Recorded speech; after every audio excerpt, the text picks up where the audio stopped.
oftentimes when you receive a gift at first, what's more important than the gift itself is the packaging and the way in which you receive that gift.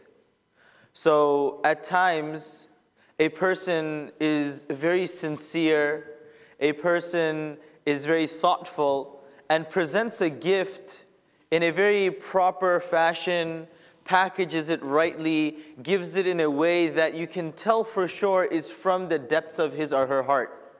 And then you receive the gift, and then when you open the gift, you realize it's not something in terms of materialistic standards, something really great, but you appreciate it so profoundly, not because of what was given, but the sincerity in it.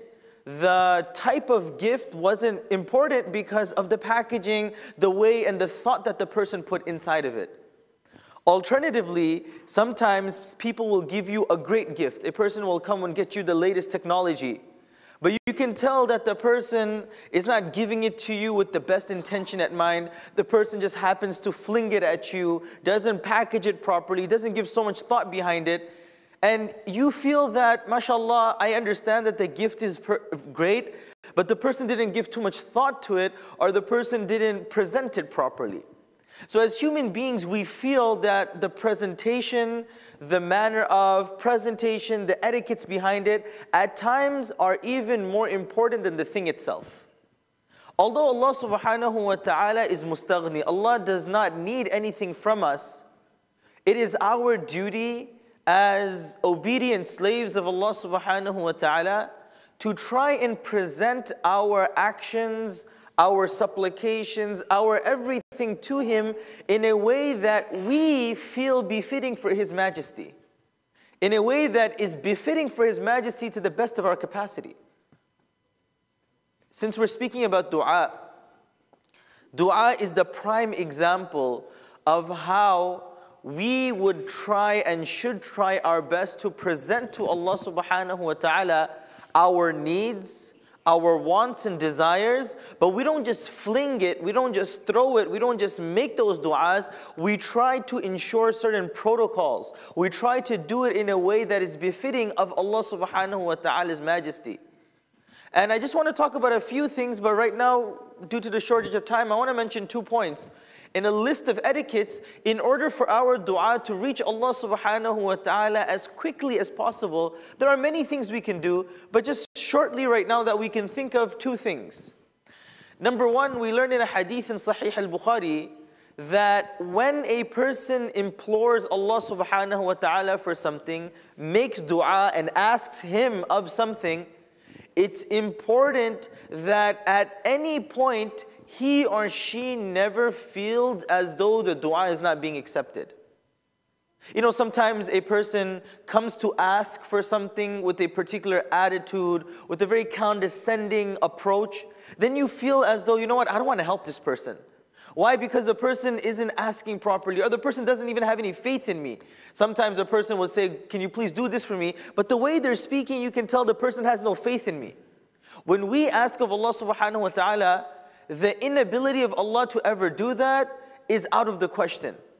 The question is when Allah deems it most fit. So we learn from Sahih al-Bukhari that never in any point when we make dua, and like I said, dua is a conversation, it continuously happens, never do we feel as though Allah will not accept my dua, and we should be very cautious of ever articulating that, Ya Allah, why are my duas not being accepted?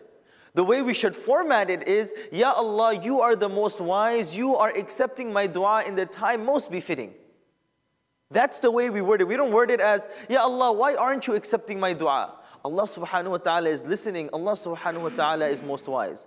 So one thing that definitely we should bear in mind is we make dua with so much conviction as though I have this 100% certainty that it is going to be accepted. I have this 100% certainty that it will be accepted. Not that maybe, maybe not.